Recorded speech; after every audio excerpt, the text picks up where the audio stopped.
Léo, nós temos mais uma notícia importante chegando, a reportagem da Folha de São Paulo, do colega Arthur Rodrigues, que conta que Marçal foi solto após delatar os seus comparsas à Polícia Federal. Ele está falando daquele inquérito no qual Marçal foi investigado lá quando ele tinha 17, 18 anos, e ele foi condenado por furto, por envolvimento com uma quadrilha que realizava fraude bancária, né, que usava os sistemas ali de internet para extorquir as pessoas. O Arthur conseguiu esses dados no processo completo da investigação referente à prisão de Marçal em 2005 e a condenação dele por furto em 2010. A investigação aponta que ele sabia do esquema e atuava selecionando endereços de e-mail e possíveis vítimas. Marçal nega que soubesse do esquema e diz que apenas fazia manutenção dos computadores. Mas olha só, um ofício da PF datado do dia 2 de setembro de 2005 pede a soltura de Marçal após ele revelar aos investigadores informações sobre as pessoas envolvidas no esquema. Segundo esse ofício, Marçal havia sido preso provisoriamente no dia 31 de agosto. E depois que ele revelou informações sobre o caso, diz o ofício da PF que ele é liberado. O documento que cita esse e outros fatos pelo caso afirma que, aspas, pelo acima exposto, não se faz mais necessária a manutenção de sua prisão temporária. No dia seguinte, 3 de setembro de 2005, a Justiça determina a soltura imediata dele, enquanto manteve outros suspeitos presos. Um dos trechos desse despacho afirma que ele repassou várias informações a respeito de vários envolvidos com o esquema de fraudes na internet, suscitando 2 dos suspeitos que estariam morando em Cuiabá, onde continuariam operando o esquema. Léo, tem algumas informações bem importantes aí nessa matéria.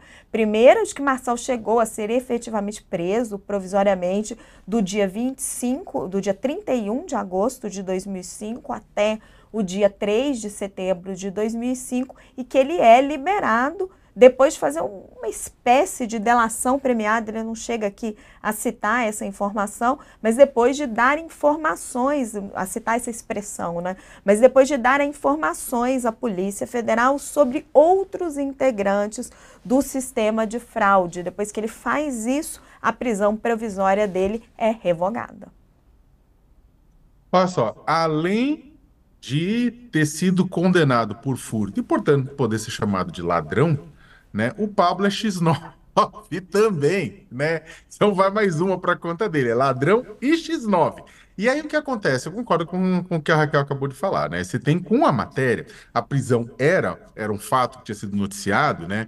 Não a quantidade de dias, mas a prisão, né? E o que acontece é que no interrogatório, essa matéria ele traz detalhes sobre o interrogatório do Pablo. O Pablo ele dizia que ele consertava computadores, falou que ele consertava computadores, trabalhava, também era um trabalho de publicidade que ele realizava para o médico.